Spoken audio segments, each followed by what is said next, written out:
Então a irmã ali conhece.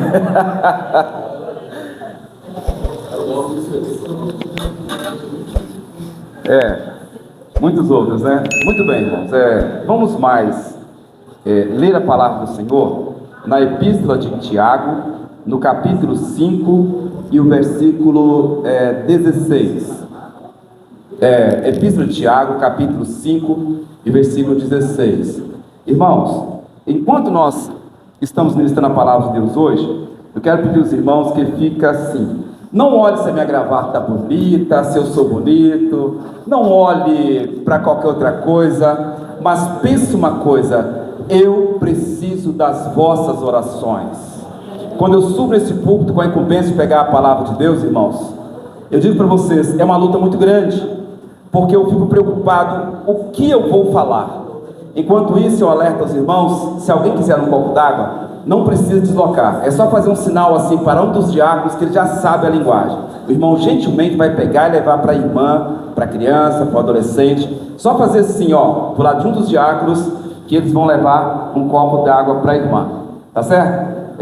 Vamos ler a palavra do Senhor, livro de Tiago, Epístola de Tiago, capítulo 5 e o versículo 16. Confessai as vossas culpas uns aos outros, e orais uns pelos outros, para que sareis. A oração feita por um justo pode muito em seus efeitos. Daqui a pouco nós vamos voltar nesse mesmo capítulo, e quando o pastor Jonas disse aqui da necessidade de fazer uma imersão na Epístola de Tiago, eu fiquei observando como pode, né? Desde que eu fui escalado domingo passado para pregar a palavra, então tão logo veio ao meu coração esse tema, e segunda-feira, conversando com o Johnny, ele não sabe disso, mas ele conversou alguma coisa comigo e falou de alguns propósitos que Deus tem assentado no seu coração, e isso foi para mim a confirmação daquilo que Deus estava falando conosco. Então nós podemos observar que o Espírito Santo de Deus age nesta igreja, o Espírito Santo de Deus trabalha nesta casa. Pode observar que ele voltou a nossa atenção para a oração, certo, irmãos? Então nós vamos falar um pouco sobre oração. Tão pouco hoje a gente fala sobre pregações, sobre céu, sobre oração, sobre a batismo com o Espírito Santo. Se você vai à mídia, você vê muitas mensagens triunfalistas falando sobre tantas coisas, mas sobre a necessidade de orar, pouco a gente ouve falar. Então, pensando nisso, irmãos, Deus colocou esta palavra no meu coração sobre o poder da oração, para que possamos memorizar. Vamos repetir esta frase: o poder da oração. Irmãos, habitualmente sempre trabalho assim, relembrando com os irmãos os temas que aqui prego. Eu gosto que a pregação não seja bonita, não seja, sei lá, do jeito que as pessoas pensam, mas que ela seja memorável. Eu estava lembrando, quem aqui se lembra dos últimos temas que aqui preguei? Vou recordar com os irmãos. Há 15 dias eu preguei aqui Eu preguei aqui sobre o nome de Jesus. Ela lembrou, o nome que está sobre todos os nomes. Tinha pouca gente, era férias. Anteriormente, eu preguei aqui sobre buscai o Senhor enquanto se pode achar. Chegai-vos a Deus e Ele chegará a vós. O tema anterior. E o outro foi sobre a paz.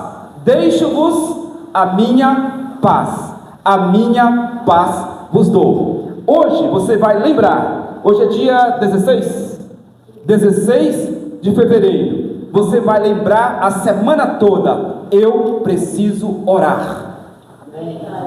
Amém, irmãos? Quando você abrir a porta do seu quarto, vai cair uma mensagem na sua mente: eu preciso orar. Quando você pegar a chave do carro e dar a partida, ou antes da partida, vai cair uma mensagem para você no seu coração: eu preciso orar. Quando você entrar na sua casa e colocar a mão na maçaneta do banheiro, virá à sua mente uma mensagem: eu preciso orar. Quando você entrar aqui no templo, você vai cair no telão da sua mente a partir de hoje uma mensagem: eu preciso orar. Irmãos, se a gente começar a observar como são os dias difíceis, eu estava observando esses dias que estão em chuvas para aqui, chuvas para lá, tempestades, alta volumetria de chuva, altos volumes de chuvas. Então o nosso celular de vez em quando dispara e faz um susto na gente. Defesa Civil me informa: você está em uma área de risco. O que é isso, irmãos? Alguém, Defesa Civil estadual, municipal, a defesa está para defender o cidadão, está defendendo você. E agora cai no telão da minha mente a segunda mensagem: o Estado não dá conta de defender você, ele pode te alertar, mas Jesus de Nazaré, ele está do seu lado para defender sua vida, sua casa, sua família, seu salário, seu trabalho. Toda a minha vida está nas mãos do Senhor. Aleluia. Aí eu pergunto: por que eu devo orar? Quando eu leio em Tiago,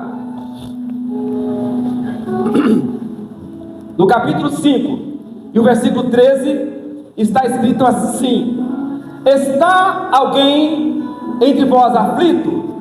Ore. Está alguém aflito? Para memorizar, mais uma vez: está alguém aflito?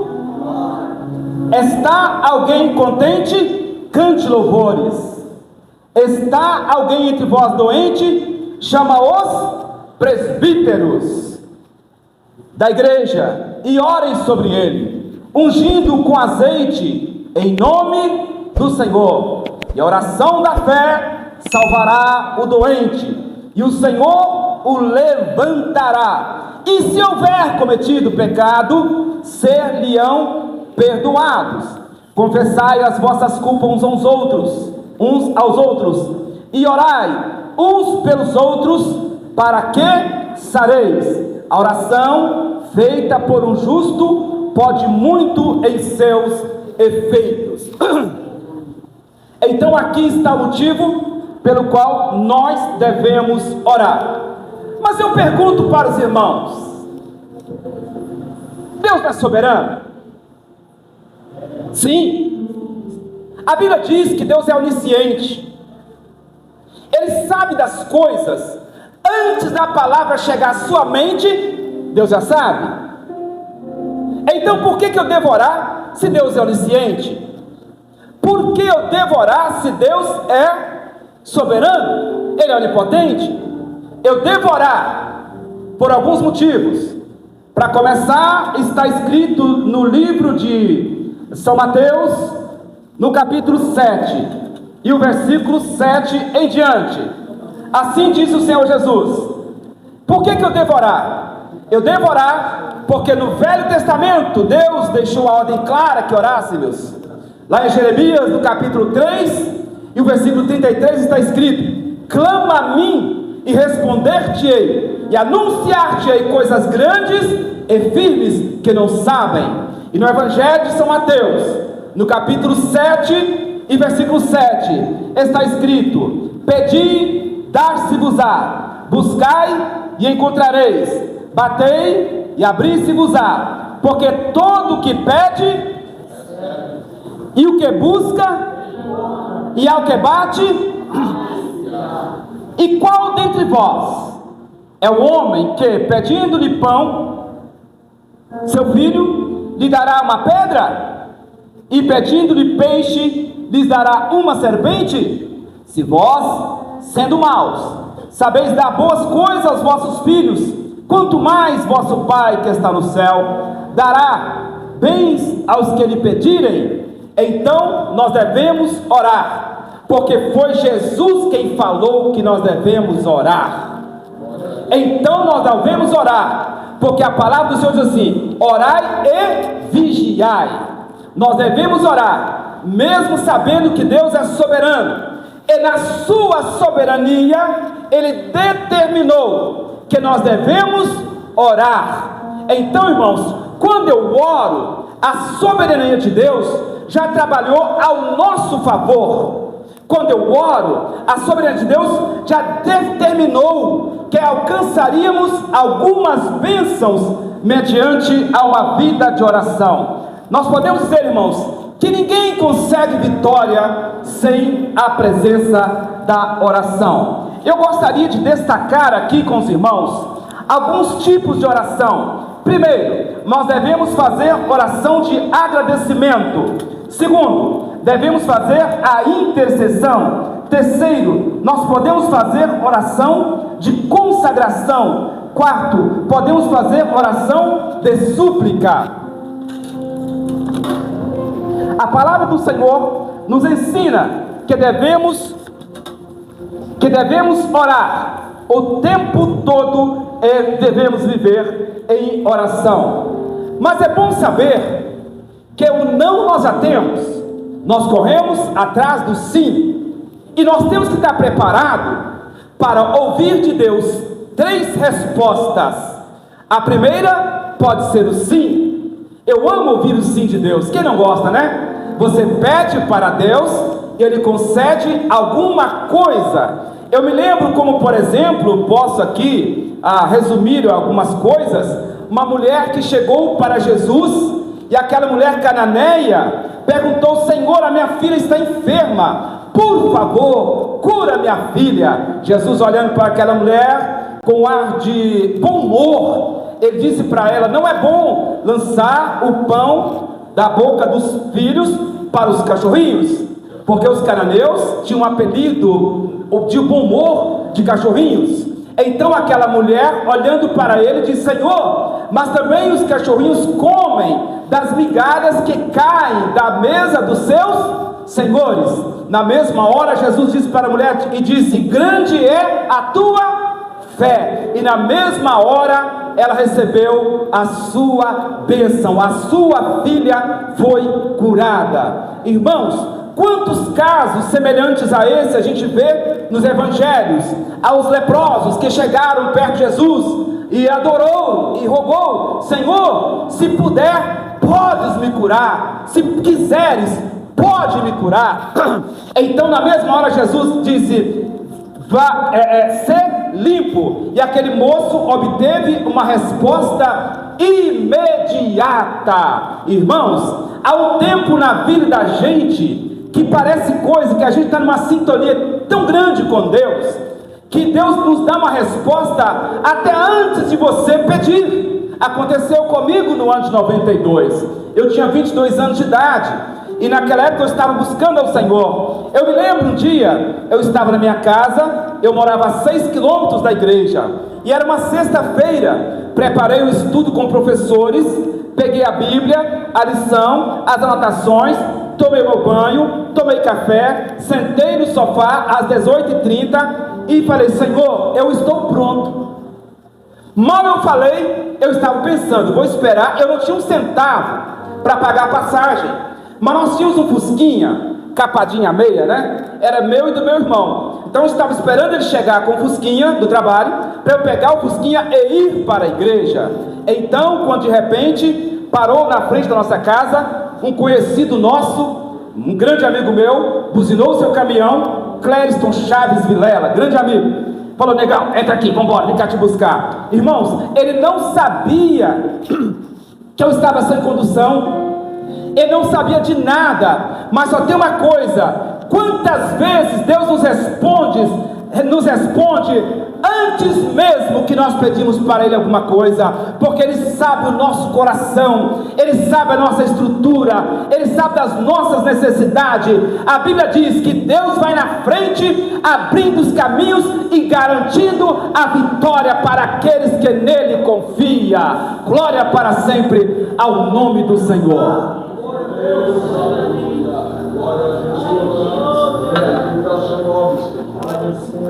Você já ouviu o sim de Deus?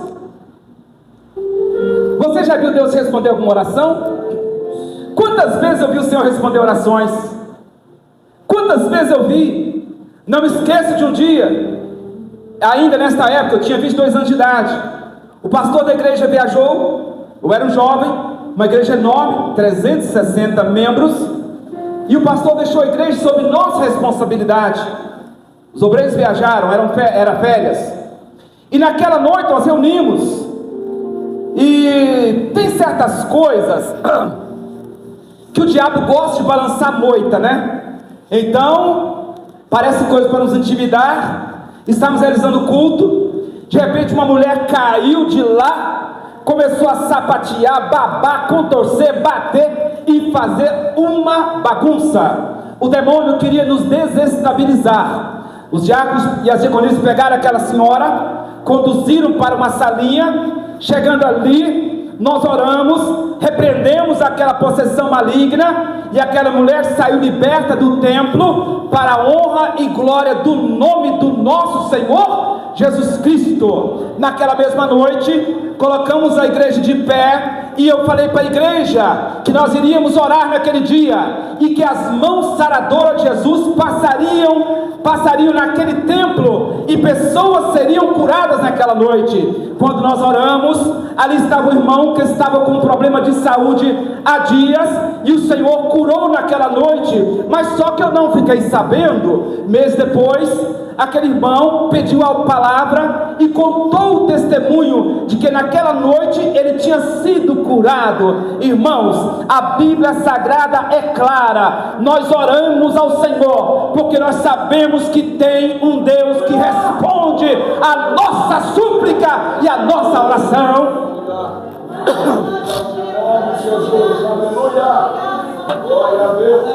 Eu disse para os irmãos que Deus tem 3 respostas para nós. Uma é sim, a outra é espera. Ah, como é difícil ouvir o espera de Deus, ou alguns chamam de o silêncio de Deus. Mas a Bíblia nos ensina que tem certas coisas que é necessário esperar. Nem tudo acontece assim no imediato. Às vezes Deus quer trabalhar conosco, Deus quer moldar o nosso caráter, e há tempo para tudo debaixo do sol. Então, se eu não sei esperar, eu vou ler com os irmãos o Salmo de número 40. Coloca aí, por favor, o Salmo de número 40. Vivemos uma época que a gente quer tudo de imediato, mas nós precisamos aprender do Senhor uma coisa que chama espera. Repitam comigo: espera. Leiam comigo: esperei com paciência no Senhor, e Ele se inclinou para mim e ouviu o meu clamor. Continua: tirou-me de um lago horrível, de um charco de lodo, pôs os meus pés sobre uma rocha e firmou os meus passos, e pôs um novo cântico na minha boca, um hino ao nosso Deus. Muitos verão, temerão e confiarão no Senhor. Aprenda, meu irmão, enquanto você recebe o espera de Deus, você vai aprender com Ele, vai aprender a ser manso, vai aprender a ser humilde, vai aprender a confiar no Senhor. Irmão, nem tudo é como a gente quer. Tem coisa que tem que ter o tempo de Deus na nossa vida. Eu estava lendo na tarde desse dia, a história de uma mulher chamada Ana, a esposa de Elcana, a mãe do profeta, assim. Mas até então ela era uma mulher estéril, e a Bíblia diz que ela foi mãe aos 84 anos de idade. Aquela mulher orava, e nós conhecemos a sua história, e ela chorava, e ela orava, ao ponto de ser confundida pelo sacerdote Eli, que já estava bastante sem visão. A Bíblia diz, era velho demais. Então, irmãos, Ana orou e o Senhor lhe deu um filho, filhas e filhos. Após o profeta Samuel, ela teve outros filhos. Às vezes a gente ora e quer a resposta imediata, mas eu pergunto para os irmãos: quantos anos Ana orou? Eu não sei, a Bíblia não diz, mas ela orou por muitos anos, porque foi mãe aos 84 anos de idade. Meu querido, talvez você está orando tem uma semana, já está impaciente. Está orando tem 2 semanas, já está impaciente. Está orando tem 1 ano, já está sem paciência. Vou dizer para você uma coisa: espera no Senhor, agrada-te do Senhor, porque Ele cumprirá o desejo do seu coração no tempo certo, na hora certa. Deus trará a vitória para a sua vida. Não desanima, não volte para trás, não fraqueja, continua firme na rocha, porque o Senhor vai dar a vitória a seu povo. Aleluia! Quantas outras histórias que nós temos do espera. Enquanto você espera o ônibus chegar, você conversa com alguém que está no ponto. Enquanto você espera o ônibus chegar, você pode ler um jornal. Enquanto você espera a sua bênção, Deus está trabalhando e moldando o seu caráter cristão. A terceira resposta de Deus, e a mais difícil para qualquer cristão, é o não. Quando você pede algo para Deus e ouve sim, é maravilhoso. Quando espera, é difícil, mas é necessário. Mas a terceira resposta de Deus é o não. Você já ouviu o não de Deus? Eu já ouvi. Em alto e bom som, eu já ouvi claramente o não de Deus. Sabe por que Deus fala não? Ele sabe o que é melhor para você. Há uma música do Fernandinho que diz assim: Deus tem o melhor para mim. Não é isso mesmo? Como é que é? Deus tem o melhor para mim, e o que perdido foi não se compara com o que há de vir. Vamos lá. Quanto aos nãos, o primeiro deles que nós vamos falar de hoje é o não a Moisés. Todos nós conhecemos a história de Moisés, aquele homem que Deus levantou para tirar o povo do Egito e conduzi-los até a terra de... Mas a certa altura da vida, tudo que Moisés pedia, Deus fazia. Temos N exemplos de que Deus fez. Moisés tocou no mar, e o mar se abriu, e o povo passou os pés enxutos. Moisés disse Deus: Moisés, fala a rocha. E Moisés tocou da rocha, e da rocha saiu para o povo beber. No deserto Deus mandou maná. Tantas outras coisas aconteceram, mas Moisés, inclusive, isso é uma coisa que eu custei a superar em mim, irmãos Lena. Sabe, por que Deus não deixou entrar Moisés na terra? Ah não, coitadinho. Minha mãe não se conforma até hoje também, né? Ah não, coitado. Porque, irmãos, a justiça de Deus corta a rente. A justiça de Deus é reta, não faz curva não. O homem, dá um jeitinho aí, não. A justiça de Deus é reta. E Moisés, depois de tudo isso, ele pediu para Deus: Senhor, deixa eu entrar até a terra de Canaã. E qual foi a resposta de Deus? Não vai entrar. Senhor, mas eu posso ver a terra? Porque eu tenho informação que a terra é linda. Mas Deus disse não para Moisés.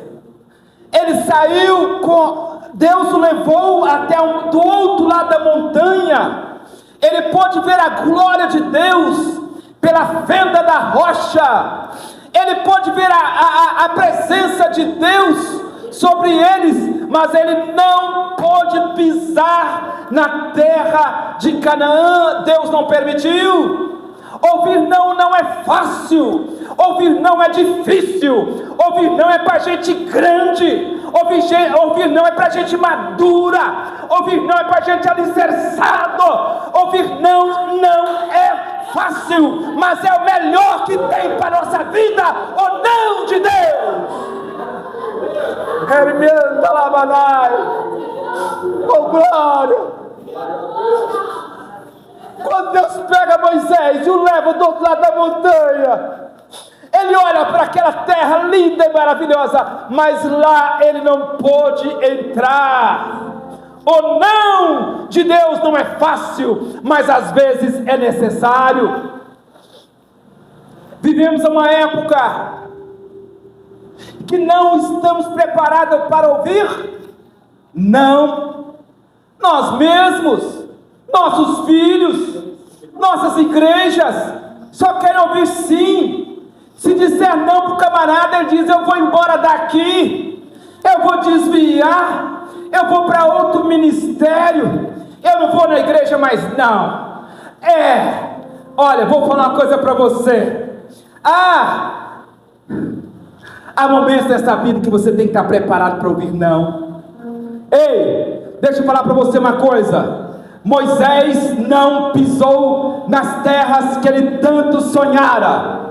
Mas ouça o que eu vou falar para você aqui. Deus está dizendo para você que às vezes a resposta é não.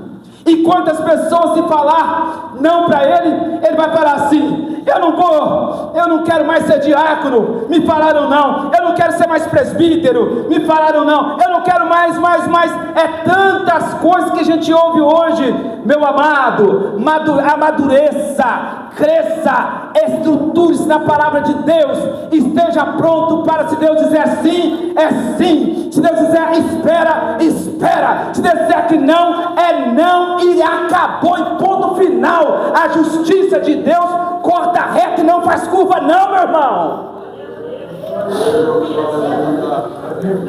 Ei, deixa eu falar uma coisa para você aqui. Moisés não pisou na terra, mas a Bíblia Sagrada afirma que no monte da transfiguração estava Jesus com seus discípulos lá no monte. De repente uma luz gloriosa baixou naquele lugar, e apareceu uma luz resplandecente no céu, e os seus discípulos olhavam, e eles viam o rosto de Jesus resplandecer, e lá estavam 3 pessoas. Quem eram elas? Lá estava Moisés, lá estava Elias, e lá estava Jesus Cristo. Deixa eu falar para você uma coisa aqui. Moisés não pisou nas terras de Canaã, mas Moisés entrou nas mansões celestiais, está no paraíso aguardando a ressurreição dos mortos.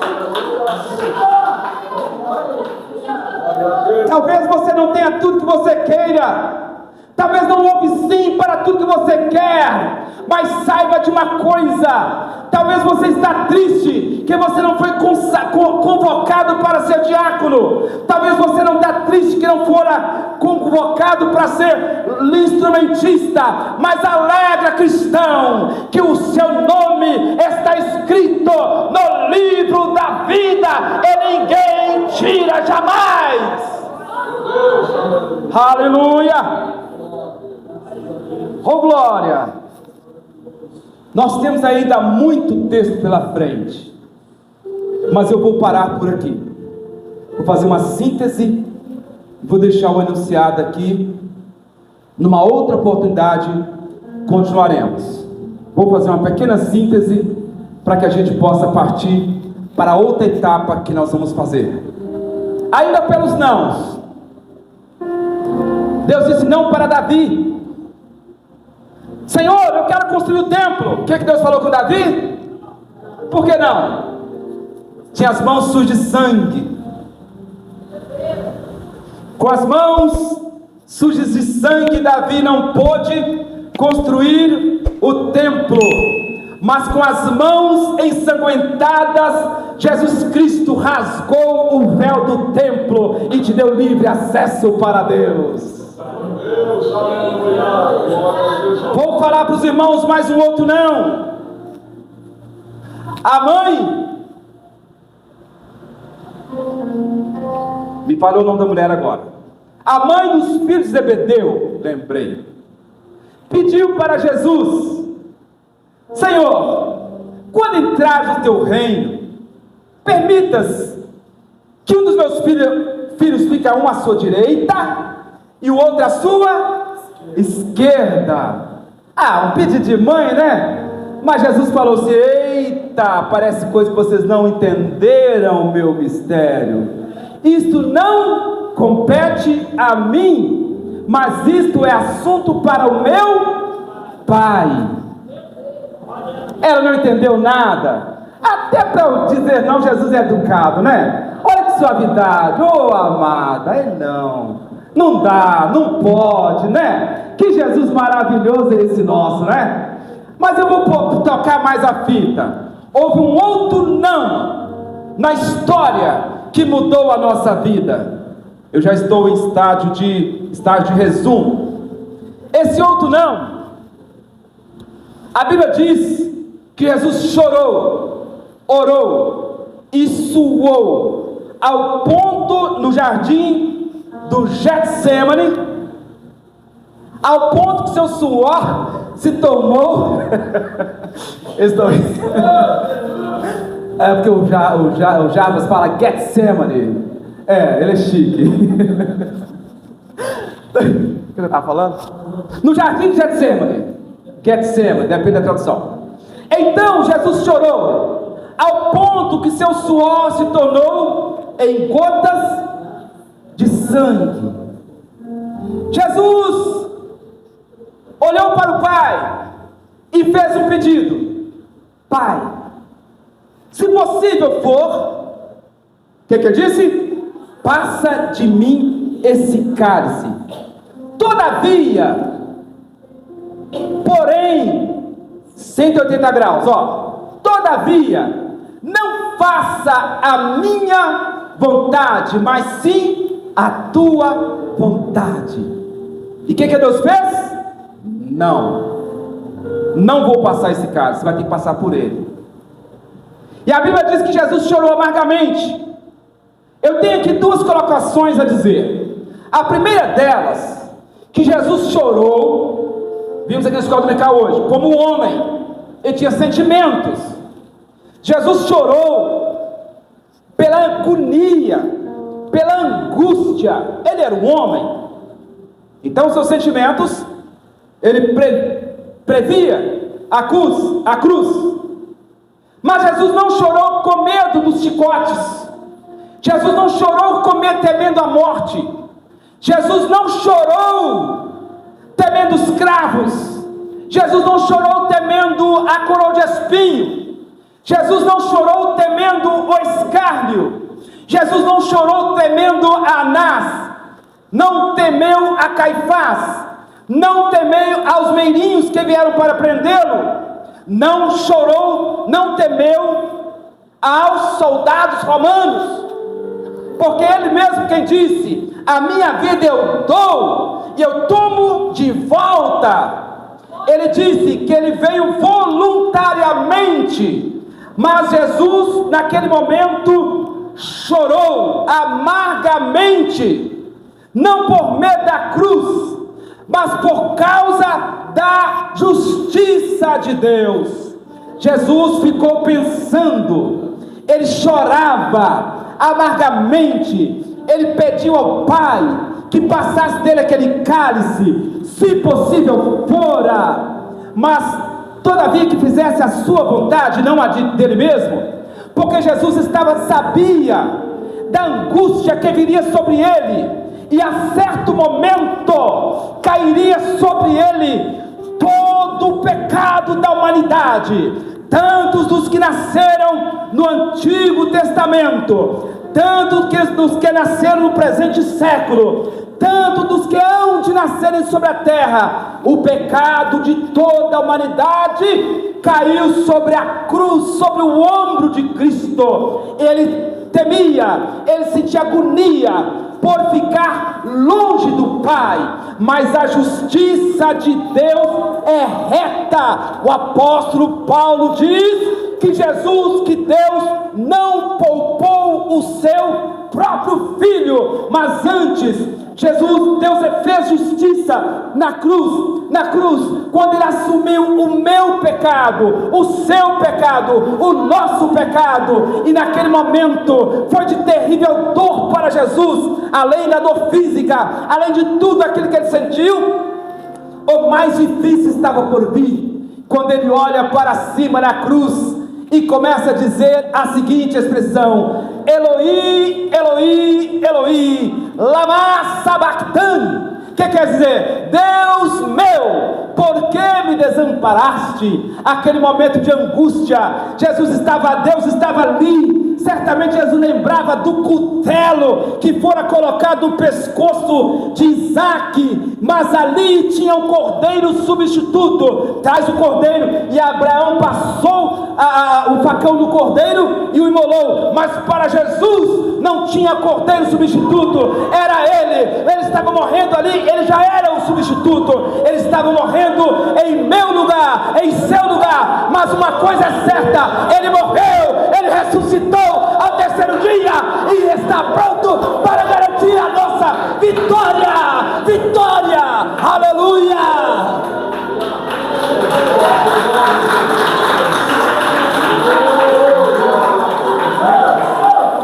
Oh, aleluia. O sacrifício do Cristo na cruz não fora em vão. É uma morte substitutiva.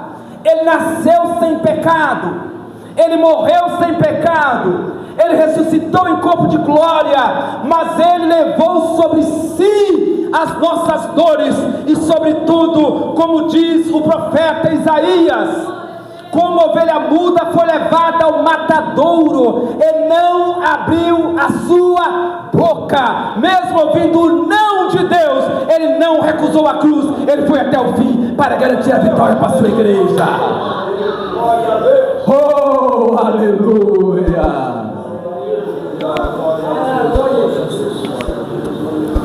Eu gostaria nesse momento, uma vez que nosso tempo já é esgotado, dizer para os irmãos, ainda por dizer do não que Deus deu para Paulo.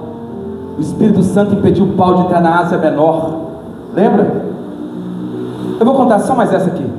Aí Paulo falou assim: vamos para a Ásia Menor, ele e seus companheiros. O Espírito Santo diz: não. Mas meu Deus, não. Aí Paulo foi para Troade. Quando, 2 vezes Deus disse não para ele. Quando ele desceu em Troade, ele caminhou até Filipe. Ali ele ganhou algumas pessoas para Jesus. Quando foi à noite, olha só, ouviu não? E quando foi à noite, Deus deu uma visão para Paulo, e que um mancebo dizia assim: passa a Macedônia e ajuda-nos.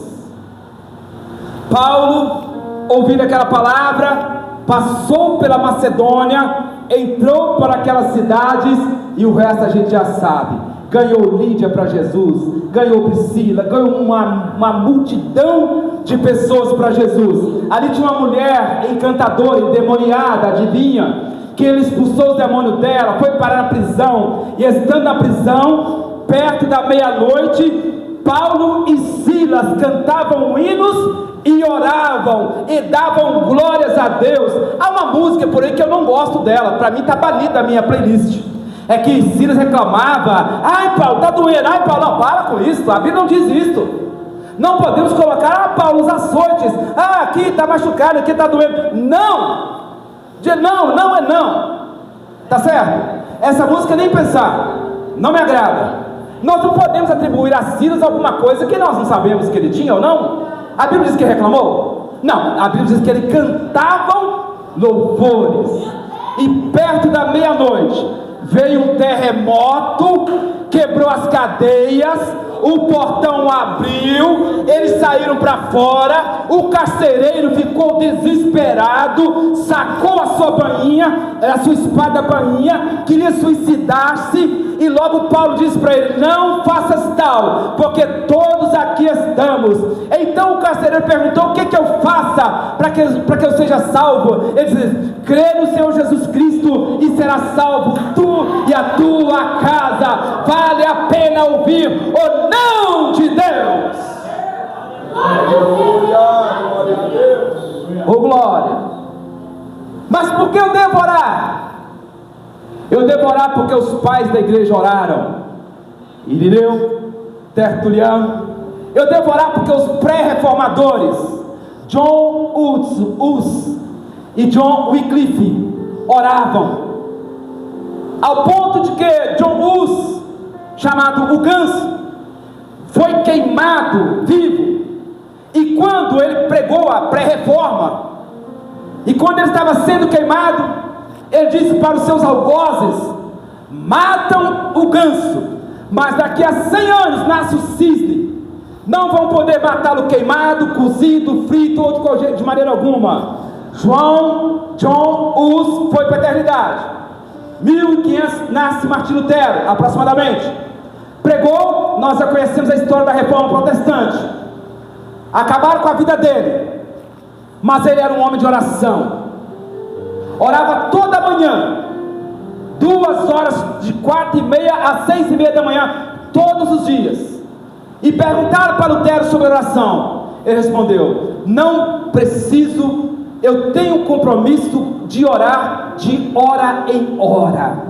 A cada momento ele orava. Eu devo orar, porque os reformadores oraram. Para concluir essa mensagem, Charles Spurgeon, o príncipe dos pregadores, perguntaram para ele: por que, Charles Spurgeon, você faz tanto sucesso, seu ministério prolifera tanto? Ele falou assim: porque eu tenho uma usina de poder na nossa igreja.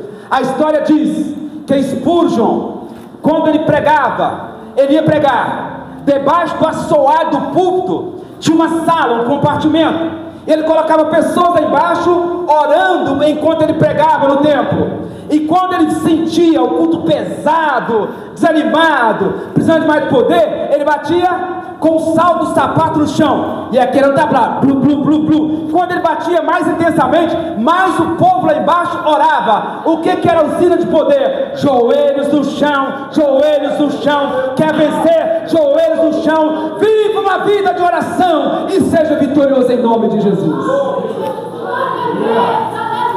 Agora eu pergunto para os irmãos: eu não vou na sua casa saber se você está orando? Eu não vou na casa das minhas filhas saber se elas escovaram os dentes? Não, jamais. A minha mãe não vem à minha casa saber se eu já tomei água, se eu já escovei os dentes. Mas eu vou fazer uma pergunta para você: o Espírito Santo não vai te dar sossego mais. Na hora que você entrar na sua casa, ele fala assim: vai orar. Na hora que você bater o portão da sua casa, você vai orar. Na hora que você botar a chave no carro, você vai orar. Na hora que você colocar o pé na empresa, você vai orar. Na hora que você bater a porta com ele, você vai orar. Você vai orar, você vai orar, e você vai vencer, e você vai vencer. Em nome de Jesus, nós vamos vencer com o poder da oração. Eu gostaria de pedir à igreja para colocar de pé. Nessa noite nós vamos orar. Irmãos, eu aprendi uma coisa com o Tiago essa semana que eu fiquei pasmo. Lendo a Bíblia, aquele comentário, o escritor ou comentarista, não lembro o nome, está aqui, Bíblia de aplicação pessoal, não lembro o nome de quem fez o comentário, disse uma coisa que me deixou assim, fascinado com a palavra. Irmãos, ele diz o seguinte: se a pessoa tem fé, Jesus cura. E se não tiver fé, ele cura também. Você sabe por quê? Porque Deus concedeu os dons de curar a sua igreja e não para o mundo. Ah, mas pastor, que palavra estranha, diferente. Aí eu pude observar algumas coisas. Às vezes a pessoa não tem aquela experiência com Deus, não alcançou uma fé tal, mas devido ao dom que Deus deu à igreja e o compromisso que o Espírito Santo tem com a igreja, Jesus vai curar vidas no nosso meio. Deus vai resolver problemas, causas na justiça. É agora que Deus vai começar a resolver.